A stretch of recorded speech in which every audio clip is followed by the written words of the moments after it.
pusat ziarah umat Buddha seluruh dunia.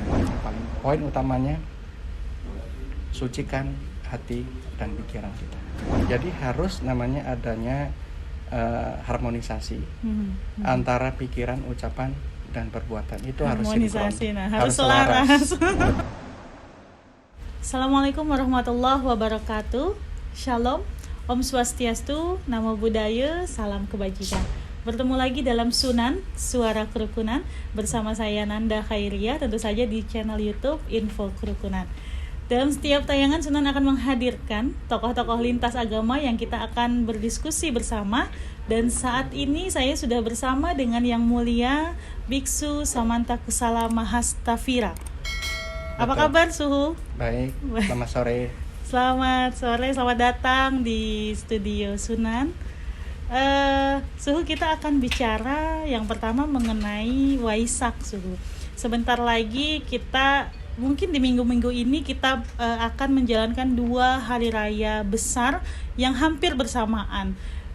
Kita sudah melaksanakan Idul Fitri, masih dalam rangkaian Idul Fitri, dan bahkan juga mungkin sahabat-sahabat pecinta kerukunan masih ada yang masih di kampung gitu ya, masih dalam suasana lebaran dan lain sebagainya. Lalu kemudian ternyata Waisak pun hadir di tengah-tengah itu, Suhu. Saya ingin Suhu bercerita dulu, sebetulnya Waisak itu posisinya, apakah sama artinya dengan Idul Fitri terhadap Muslim atau dengan Natal untuk umat Katolik, umat Kristiani, apakah seperti itu, Suhu? Baik, terima kasih dan juga selamat sore kepada para pemirsa. Jadi Hari Raya Waisak merupakan salah satu hari besar keagamaan di dalam kalender Buddhis yang kebetulan saat ini sudah diresmikan menjadi salah satu hari raya besar dan merupakan hari libur nasional. Jadi itu salah satu hari besarnya. Kemudian masih ada hari besar keagamaan yang lain yang tentunya menjadi suatu momen. Dan terlebih lagi adalah semenjak adanya pandemi, jadi 2 tahun terakhir ini, terlebih adalah tahun 2020 dan 2021 kita tidak merayakan Waisak secara besar-besaran di Candi Borobudur. Jadi untuk tahun ini mudah-mudahan bisa berjalan dengan aman, lancar, kondusif, sehingga kami umat Buddha bisa merayakan hari Waisak secara bersama-sama di Candi Agung Borobudur, yang tentunya menjadi salah satu simbol dan juga kebanggaan bagi kami umat Buddha, khususnya di Indonesia dan juga di seluruh dunia. Jadi mungkin hanya sekedar tambahan informasi bahwasanya Candi Borobudur telah diresmikan menjadi salah satu pusat ziarah umat Buddha seluruh dunia. Seluruh dunia, betul. Jadi yang akan melaksanakan Waisak nanti tidak hanya umat Buddha atau Buddhis ya, saya sebut Buddhis, boleh ya? Boleh. Jadi tidak hanya dilaksanakan oleh Buddhis yang ada di Indonesia, tapi ada pengunjung yang memang dari negara lain untuk melaksanakan Waisak di Borobudur, begitu? Ya, betul. Kebetulan untuk tahun ini juga kita akan mengundang beberapa para biksu, juga para bante, tokoh-tokoh agama, khususnya yang Buddhis dari mancanegara, untuk bisa bersama-sama merayakan Hari Raya Waisak yang nantinya kebetulan untuk tahun ini jatuh pada tanggal 16 Mei 2022. Adapun makna Waisak sendiri adalah sebetulnya kita kilas balik dari guru agung kita namanya Sakyamuni Buddha, bahwa Waisak itu memperingati 3 peristiwa penting. Yang pertama adalah ketika Pangeran Siddhartha Gautama namanya, Pangeran Siddhartha Gautama lahir ke dunia ini. Yang kedua adalah ketika Pangeran Siddhartha Gautama mencapai kebuddhaan, mencapai penerangan sempurna, menjadi seorang Buddha di bawah pohon Bodhi. Dan yang terakhir adalah peristiwa yang Buddha Sakyamuni mencapai parinirwana. Jadi parinirwana itu seperti kalau dalam bahasa awam adalah meninggal dunia. Jadi itu 3 peristiwa penting di dalam hari Waisak yang senantiasa kita peringati setiap tahunnya seperti itu. Titik baliknya lah gitu ya. Iya betul. Suhu ya. Ada beberapa tadi istilah yang saya belum sangat bisa dipahami. Jadi Sang Buddha ini, yang dikatakan Sang Buddha, sejatinya bukan nama dari pangeran tapi gelar atau bagaimana itu, Suhu? Iya, jadi sebetulnya Buddha itu merupakan suatu titel atau suatu gelar yang diberikan kepada seseorang yang telah mencapai kesempurnaan. Jadi sempurna secara kesucian, sempurna secara kebajikan, juga sempurna di dalam hal kebijaksanaan. Jadi orang yang telah mencapai suatu namanya kesadaran tingkat siapapun tinggi. Orangnya. Siapapun orangnya. Siapapun, bahkan bukan hanya manusia saja, tetapi di dalam filosofi Buddhis itu bahwasanya setiap makhluk memiliki benih kebudayaan, mempunyai jiwa Buddha dan bisa menjadi semua makhluk apa tanpa maksudnya? terkecuali. Jadi kalau di dalam Buddhis itu dikenal dengan adanya 10 alam. Jadi pertama adalah yang paling tinggi dulu adalah alam Buddha. Jadi makhluk yang telah mencapai kesadaran agung, kesadaran yang tingkat sempurna. Kemudian kedua adalah tingkat bodhisattva yang masih dalam istilahnya jalan menuju ke tingkat kebudayaan, yaitu mempraktekkan nilai-nilai luhur, sifat-sifat luhur untuk menolong setiap orang atau setiap makhluk hidup yang masih di alam penderitaan. Yang ketiga adalah Pacceka Buddha, adalah tingkatan kebudayaan namun tidak memiliki kemampuan untuk menolong makhluk-makhluk hidup lainnya. Yang keempat adalah Arahat, yaitu siswa Buddha yang telah mencapai tingkatan kesucian, yaitu padarnya nafsu. Nah, ini 4 alam ini sudah tidak mengalami namanya proses kelahiran dan kematian lagi. Nah, yang keenam itu adalah dari tingkatan dewa, kemudian manusia, asura, alam binatang, alam setan, dan juga alam neraka. Nah, 6 alam ini masih mengalami proses tumimba lahir. Jadi mengalami proses kelahiran dan kematian yang berulang-ulang, tiada pernah ada habisnya, seperti itu. Jadi dari 10 yang tadi Suhu sampaikan, maksudnya bisa mencapai tahapan Buddha dari ke-10. Betul sekali. Jadi dari ke-10 alam makhluk hidup ini memiliki kesempatan untuk mencapai tingkatan tertinggi, yaitu tingkatan Buddha. Oke. Lalu kita kembali lagi ke Waisak, Suhu. Boleh. Tadi Suhu katakan ini adalah puncak proses Pangeran Siddhartha Gautama kemudian menjadi Buddha dan lain sebagainya. Apakah yang lain, artinya umat Buddha lain di luar Indonesia punya perbedaan atau tidak dalam hal ritualisme dalam melaksanakan Waisak ini? Atau Suhu bisa sampaikan dulu apa itu rangkaian Waisak gitu, atau kenapa dilaksanakan di tanggal 16? Kan setiap tahun beda-beda, Suhu. Betul. Ya kan? Jadi begini, jadi Waisak itu adalah momen yang terpenting adalah mungkin bisa saya sampaikan di sini adalah ketika Buddha lahir ke dunia ini, ya, kemudian kedua adalah mencapai titik pencerahan sempurna, dan yang ketiga adalah mangkatnya Sang Buddha atau dalam bahasa Buddhis disebut parinirvana. Itu terjadi di tanggal yang sama, hanya bulan yang berbeda dan tahun yang berbeda, yaitu tanggal bulan purnama 15 pas. Tanggal 15 pas. Okay. Jadi full. Jadi itu merupakan suatu momen di mana khususnya di Indonesia ini diperingati secara bersama-sama, karena seperti yang di awal saya bilang bahwa Hari Raya Waisak sudah diakui sebagai salah satu hari raya besar. Tapi kan bulan Masehinya Suhu berubah. Setiap tahun itu pasti berubah. Karena perhitungannya. Karena perhitungan adalah menggunakan penanggalan Candra Senggala. Ya, seperti penentuan awal Ramadan. Ya, kurang lebihnya awal bersama, Idul Fitri, betul. Gitu ya. Punya penanggalan sendiri, kemudian tidak berdasarkan penanggalan nasional ataupun internasional. Masehi, ya betul. Oke, baik. Bisa dipahami ya. Ya. Nah, lalu kemudian berarti tanggal dan bulannya sama. Tadi Suhu sampaikan jamnya pun juga berbeda. Jamnya berbeda-beda. Nah, dasarnya apa gitu, Suhu? Nah, dasarnya adalah seperti yang Suhu katakan tadi, bahwasanya harus benar-benar bulan itu purnama penuh. Mhm. Jadi setiap tahun pasti bergeser.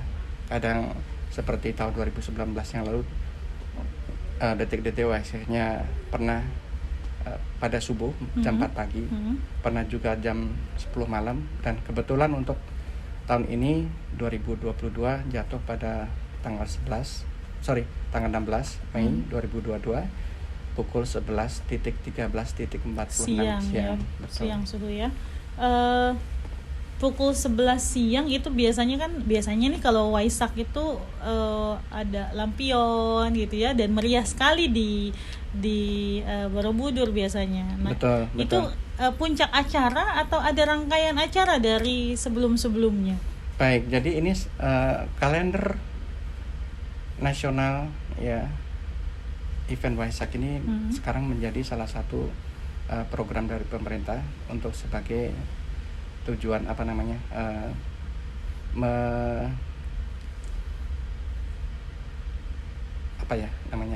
untuk menarik wisatawan untuk bisa hadir, yes. baik itu wisatawan lokal ataupun wisatawan mancanegara. Jadi ini masuk ke dalam juga kalender Kementerian Pendidikan dan Kebudayaan. Yang kedua juga adalah Kementerian Pariwisata ya.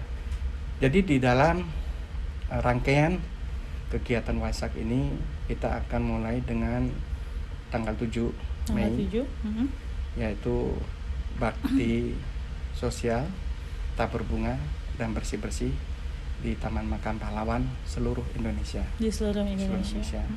Nah, kemudian tanggal 13 Mei akan diadakan bakti sosial pembagian sembako di wilayah Kabupaten Temanggung. Tahun-tahun sebelumnya, di mana pada waktu itu belum terjadi pandemi, biasanya kita akan mengadakan bakti sosial pengobatan massal, ya kerjasama dengan TNI dan juga kepolisian. Kurang lebih selama 2 hari itu bisa target kita sekitar 10.000 sampai 12.000 pasien. Nah, karena tahun ini masih suasananya belum begitu kondusif, jadi kita hanya baksos di wilayah Temanggung. Kemudian tanggal 14 ada namanya pengambilan api abadi di Merapen, Kabupaten Grobogan, Jawa Tengah. Kemudian 15-nya adalah pengambilan air berkah di Umbul Jubrit, Kabupaten Temanggung. Kenapa 2 lokasi itu yang dijadikan patokan untuk mengambil api? Ya memang ini menjadi suatu ritual tahunan di mana yang kebetulan paling dekat dengan lokasi Candi Borobudur, api abadi Merapen. Kemudian yang untuk air adalah di Umbul Jubrit. Memang mata air. Memang mata air dari pegunungan yang tidak pernah walaupun musim kemarau atau musim penghujan itu tidak pernah kering. Debit airnya. Artinya memang yang diambil adalah kekayaan alam. Betul. Untuk tujuannya mungkin untuk mensucikan atau bagaimana? Ya, mungkin sedikit saya jelaskan di sini. Di dalam kegiatan ritual Waisak itu dinamakan ada beberapa jenis persembahan. Ya, jadi nanti segala macam jenis persembahan itu akan diarak atau dinamakan sebagai prosesi jalan kaki dari Candi Mendut menuju Candi Borobudur pada tanggal 16-nya. Jadi air 7. dan api itu akan diarak. Nah, tidak hanya air dan api, tapi juga ada namanya hasil bumi dan sebagainya, ada lilin. Itu sebetulnya memiliki lambang-lambang atau simbol-simbol di dalam kultur Buddhisme sendiri. Ya, salah satunya air itu melambangkan kesederhanaan, kemudian juga kejernihan, dan satu lagi adalah selalu mengalir dari atas ke bawah, dari tempat yang tinggi ke tempat rendah. Jadi kerendahan hati itu simbol air. Kemudian api adalah simbol penerangan. Jadi kita itu ibaratnya seperti lilin, harus rela terbakar untuk menerangi kegelapan. Itu berat sekali itu suhu ajaran yang memang itu filosofinya sangat dalam sekali. Apabila kita mampu mempraktekkannya di dalam kehidupan sehari-hari, itu akan menjadi sangat luar biasa sekali. Betul. Jadi saya sering menyampaikan juga kepada komunitas di wihara dan juga komunitas Buddhis di tempat lain, bahwasanya momen Waisak ini jangan hanya sekedar istilahnya ritual semata yang dilakukan setiap tahun, tetapi kita harus bisa memaknai ajaran inti daripada Guru Agung Sakyamuni Buddha itu untuk bisa kita praktekkan di dalam kehidupan sehari-hari. Iya, iya.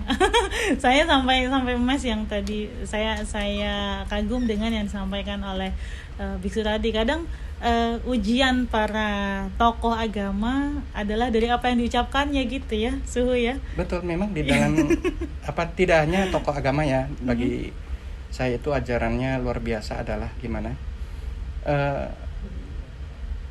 ajaran di mana mengajarkan kita harus manunggal. Jadi harus namanya adanya harmonisasi antara pikiran, ucapan dan perbuatan itu harus sinkron, harus selaras. Betul. Kalau perbuatan tidak selaras dengan apa yang kita ucapkan, itu akan menjadi suatu kontradiksi. Atau istilahnya berbuat kebaikan, tetapi di dalam batin kita mempunyai maksud-maksud tertentu, nah itu juga tidak diperkenankan. Jadi harus semakin sadar apa yang kita ucapkan bisa tidak kita laksanakan. Nah gitu betul ya? Itu yang paling penting. Jadi apa yang kita ucapkan dengan apa yang kita lakukan harus selaras. Ya. Wow. Harus seimbang. Gitu. Oke, Suhu, ini semakin berat kayaknya. Saya ingin kembali tadi Suhu soal perayaan Waisak yang harapannya memang kita bersama supaya Waisak ini bisa lebih meriah dibanding tahun-tahun yang sebelumnya. Ditambah tadi di awal saya sampaikan bahwa tahun ini hampir berbarengan dengan Idul Fitri. Nah mungkin masih banyak orang-orang yang saat ini masih mudik, masih pulang kampung, biasanya cari tempat-tempat wisata. Borobudur jadi tempat populer saat ini ya, Suhu. Boleh nggak datang gitu yang non Buddhis gitu datang sekedar untuk melihat, menyaksikan ritual Waisak ya, tentu gitu. saja sangat dibolehkan ya, apalagi Lebaran Idul Fitri dan juga Waisak itu sangat berdekatan. Jadi kebetulan mungkin momennya juga masih bersamaan. Jadi monggo disilahkan bagi yang non Buddhis kalau memang ingin menyaksikan rangkaian kegiatan Waisak nasional ini hanya sekedar sebagai pengunjung. Tetapi mungkin Su bisa menyampaikan di sini ini kan adalah tempat suci. Jadi diharapkan semuanya juga bisa menjaga diri, menjaga namanya etika, moral, dan juga yang terpenting adalah ucapan, tingkah laku kita selama di candi, karena di candi itu adalah tempat yang sangat kita sakralkan. Ya, jangan sampai nanti malah maksud baik kita itu pengen tidak hanya sekedar mengunjungi, tetapi juga harus bisa namanya toleransi, bisa menghargai tempat-tempat suci, tempat-tempat yang kita sakralkan. Contohnya sama juga kalau kita berkunjung ke masjid juga kita juga harus bisa menghargai budayanya. Juga mungkin istilahnya kalau di dalam Islam namanya akidahnya seperti itu. Nah itulah nilai-nilai spiritualitas yang harus senantiasa kita kembangkan, yang sebetulnya menjadi pesan dari inti dari Waisak itu sendiri. Jadi sekedar melihat, sekedar menyaksikan sangat diperbolehkan. Jaga ucapan gitu ya, Suhu ya. Jangan kemudian kita merasa kok seperti lucu-lucuan, jangan sampai, karena beberapa kali Suhu saya diskusi dengan tokoh-tokoh lintas agama, kita bertanya apa makna hari rayanya, dan ternyata semuanya punya makna yang sangat dalam. Tadi Suhu saya sampai kagum bahwa memang apa yang kita ucapkan itu harus kemudian kita laksanakan gitu ya. Makna-makna yang berat seperti ini harus kita pahami sebagai kepercayaan dari orang lain gitu. Kemudian kita bisa menghormati dan jauh dari kita saling mencela dan lain sebagainya gitu. Jadi tanggal 16 akan sangat ramai kalau kita sama-sama berkunjung ke. Mungkin bisa saya tambahkan. Jadi rangkaian acaranya khususnya untuk tanggal 16 di mana itu adalah acara yang disebut sebagai puncak acaranya ya. Jadi dari jam 7 dimulai dengan acara prosesi, arak-arakan, ada mobil hias juga. Jadi jalan kaki dari Candi Mendut menuju ke Candi Borobudur kurang lebih 4-5 km. Nah, Kemudian acara detik-detik Waisaknya jam 11.13.46. Nanti kemudian di akhir acara tersebut akan diadakan namanya pradaksina. Pradaksina itu adalah mengelilingi candi, tetapi sambil mengadakan namanya meditasi berjalan. Jadi meditasi berjalan mengelilingi candi sebanyak-banyaknya. Nah, kurang lebih selesai pukul 13.00. Itu maknanya apa itu Suhu? Maknanya sebetulnya itu adalah bagian dari acara ritual, ya. Jadi boleh dibilang sesi pagi hari itu adalah acara ritual. Ritual itu adalah suatu kegiatan peribadatan, khususnya di dalam agama Buddha, supaya kita bisa membersihkan pikiran. Jadi pikiran yang terpenting adalah supaya pikiran kita tuh tidak memiliki sisi-sisi negatif yang dimunculkan. Jadi kalau sisi-sisi pikiran yang selalu kita munculkan adalah sisi negatif, maka yang keluar adalah ucapan yang negatif. Ya, betul. Betul kan? Betul. Nah, di sesi terakhir, yaitu sesi seremonial, yaitu kurang lebih acara dimulai sekitar dari pukul 18.00. Mudah-mudahan kalau tidak ada halangan, mungkin Bapak Menteri Agama dan juga Bapak Wakil Presiden akan hadir di saat itu. Nah, puncak yang paling kita tunggu-tunggu adalah lepas lampion ke langit. Jadi sesuai dengan tahun sekarang ada tahun 2022, maka jumlah lampion yang akan kita lepaskan ke langit adalah 2022. Oh gitu, Suhu. Jadi setiap tahun disesuaikan jumlah lampionnya begitu? Kebetulan tahun ini saja. Oh, 2022. iya. Kalau tahun 2000, karena tahun cantik kayaknya ya, 2022. Betul. Kalau tahun 2019 yang lalu terakhir kita Waisak di Candi Borobudur itu kurang lebihnya hanya sekitar 1.000 lampion ya kalau nggak salah 1.000. Jadi kebetulan ini momennya tanggal cantik, tahun cantik, maka di inisiasi udah kita pakai 2022 jumlahnya. Betul. Sekaligus ini kayaknya balas dendam tanda kutip karena 2 tahun tidak bisa. Betul sekali, mungkin tidak bisa taruh lampion gitu ya. Ya, benar sekali, tetapi kita tetap mengikuti anjuran dari pemerintah, terutama adalah Satgas Covid. Betul. Jadi semua pengunjung yang hadir di sana itu nanti tetap diwajibkan untuk mungkin protokol kesehatan yang cukup ketat sekali. Betul sekali. Biksu, saya ingin kembali tadi awal mulanya ajaran Buddha itu adalah ketika pangeran tokoh atau tokohnya lah ya, Pangeran Siddhartha Gautama.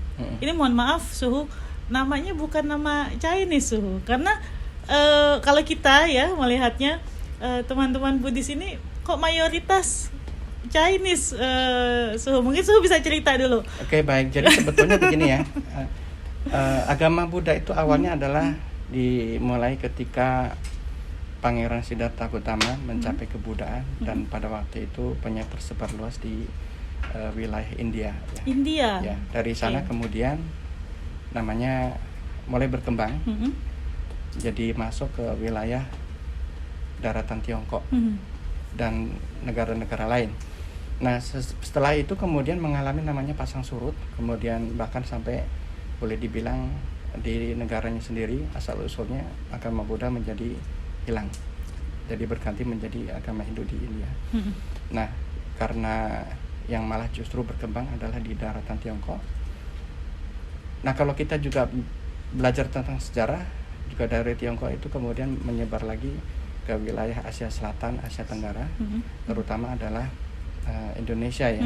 Betul. Mungkin bisa Suhu ceritakan juga di sini bahwasannya kenapa sih agama Buddhis itu sangat identik dengan etnis Chinese, ya, betul kan? Boleh tanya gitu ya? Boleh sekali. Jadi mungkin dalam tanda kutip yang dinamakan sebagai etnis Chinese yang beragama Buddha mungkin lebih condong kepada yang berada di kota-kota besar seperti Jakarta, Semarang dan Surabaya yang memang mayoritas. Tambahan lagi adalah di kota Medan, mayoritas Chinese di situ yang beragama Buddha. Namun kalau kita kembali kepada sejarah bangsa Indonesia itu sendiri, sekitar kurang lebih hampir 500 tahun yang lalu, di mana waktu itu masih bernama Nusantara, itu mayoritas warganya atau penduduknya, terutama adalah di masa kejayaan kerajaan Majapahit dan Sriwijaya, itu hanya ada dua agama, yaitu agama Hindu dan agama Buddha. Sebetulnya kalau kita telusuri nenek moyang dari atau para leluhur kita bangsa Indonesia adalah beragama Hindu dan beragama Buddhis yang pada waktu itu sangat toleran, sangat hidup berdampingan, sangat rukun. Jadi kenapa itu menjadi salah satu pilar bangsa kita, yaitu lebih dikenal dengan istilah Bhinneka Tunggal Ika di situ. Betul. Nah, cuman kalau pada zaman sekarang ini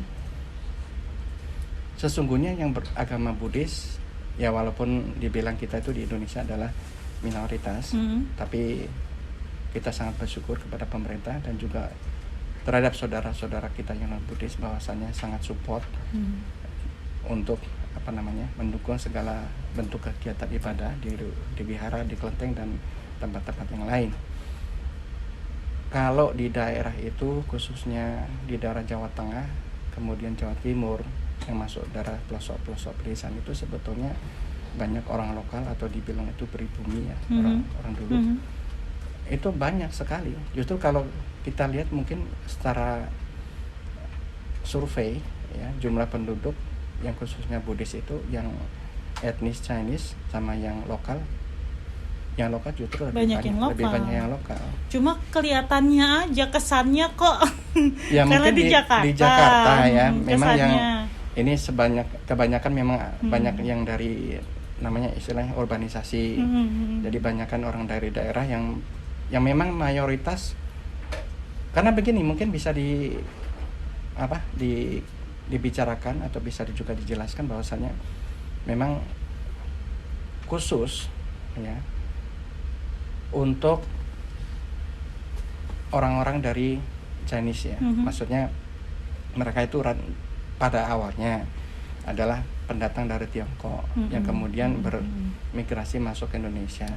Jadi mungkin dari situlah awal mula kenapa ada namanya aliran-aliran di dalam Buddhis itu banyak, seperti Tridharma atau yang agama Konghucu yang sangat identik dengan namanya Chinese.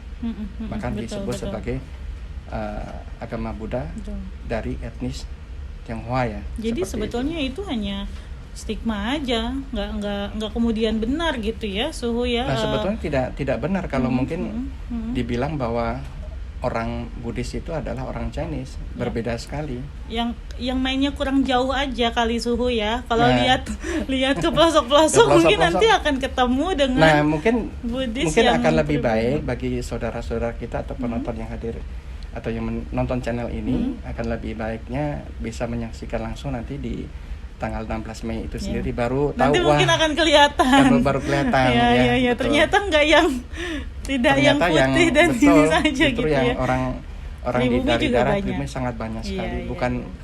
Bukan banyak, malah sangat banyak sekali. Sangat banyak. Malah jangan-jangan mayoritasnya atau mostly-nya memang orang pribumi.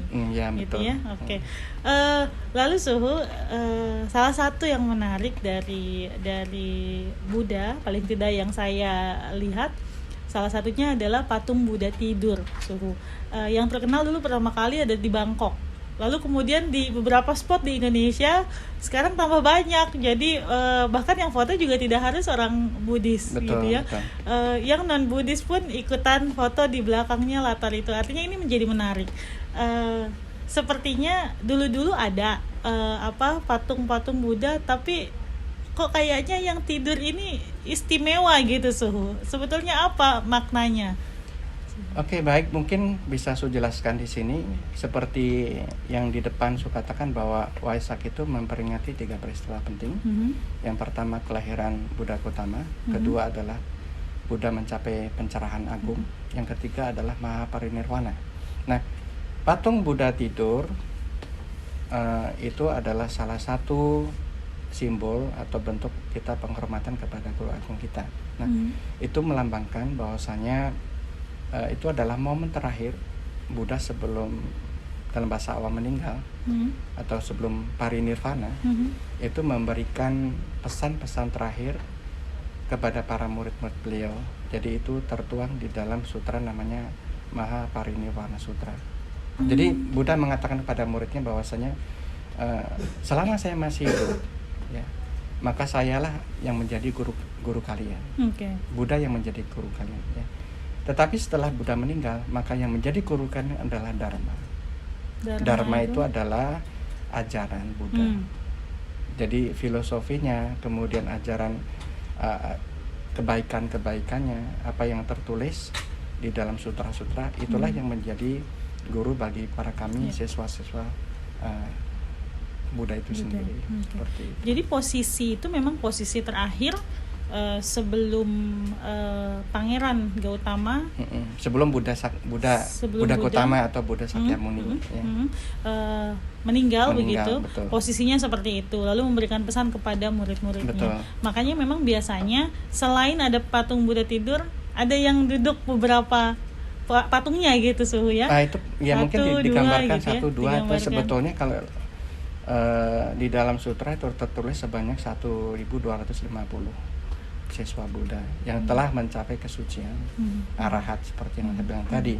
Jadi berkumpul bersama-sama. Kalau zaman sekarang mungkin dibilang lebih modern, lebih gampang, 1250 orang yang tinggal dari 10 penjuru. Tinggal kita pakai handphone. Calling satu-satu pasti datang pada saat sama. Betul. Tetapi pada saat itu adalah tidak ada namanya komunikasi handphone. Tapi bisa kumpul. Nah, itu menggunakan namanya kekuatan daripada samadhi atau meditasi, kekuatan pikiran. Nah, disitulah yang dinamakan sebetulnya nilai-nilai tertinggi di dalam ajaran Buddhisme adalah tentang meditasi, bagaimana kita menjernihkan kita punya pikiran dan batin. Yes. That's why ya kalau saya ketemu dengan biksu, memang terpancar aura ini tenangnya gitu ya, biksu, biku, karena mungkin ajarannya yang pakai meditasi dan sebagainya ya, gitu betul. Ya, memang ya. Ajaran utama dari Buddha itu hanya 3 hal ya. Sebetulnya paling esensi sekali, yang paling mendasar adalah pertama itu jangan berbuat bodoh dan jahat. Berbuat jahat itu istilahnya merugikan orang lain, mencelakai orang lain, atau membuat orang lain menjadi menderita dan sengsara. Sedangkan berbuat bodoh itu adalah mensia-siakan kehidupan kita sebagai manusia untuk, contohnya adalah bermalas-malasan, kemudian memiliki keserakahan, dan yang paling banyak adalah bagaimana kita mengumbar hawa nafsu.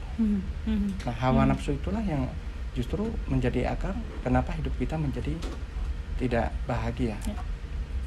Yang kedua adalah perbanyaklah perbuatan baik, tapi mungkin di sini saya tambahkan adalah sempurnakan segala bentuk amal ibadah atau kebajikan kepada semua makhluk hidup. Dan yang paling terakhir adalah poin utamanya, sucikan hati dan pikiran kita.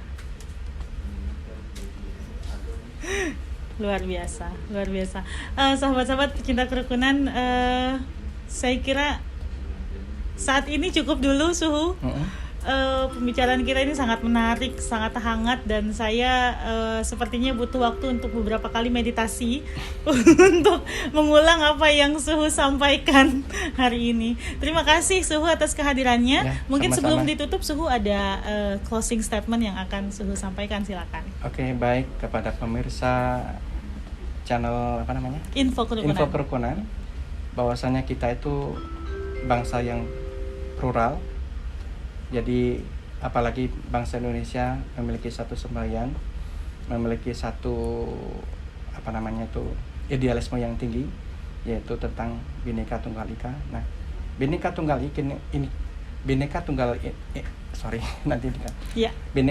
Ika inilah yang harusnya kita senantiasa pertahankan, apalagi perlu kita tingkatkan. Setuju. Agar nilai-nilai toleransi, nilai-nilai kerukunan, dan hidup yang lebih harmonis secara universal, itulah yang akan menjadi suatu metode perekat, penguat, agar bangsa kita Indonesia menjadi bangsa yang kokoh, bangsa yang tentunya memiliki etika, moral, dan juga budi pekerti yang tinggi. Setuju sekali, Suhu, setuju sekali. Terima kasih sekali lagi Ya, Suhu atas sama-sama. kehadirannya. Terima kasih sahabat para pecinta kerukunan. Mohon terus dukung kami melalui like, comment, dan subscribe. Dan Sunan tentu saja hadir untuk saling memahami, bukan untuk menggurui. Sunan hadir untuk saling menghormati, bukan mengimani. Saya Nanda Khairia pamit. Ketemu lagi dalam episode yang akan datang. Wassalamualaikum warahmatullahi wabarakatuh. Terima kasih. Terima kasih Suhu.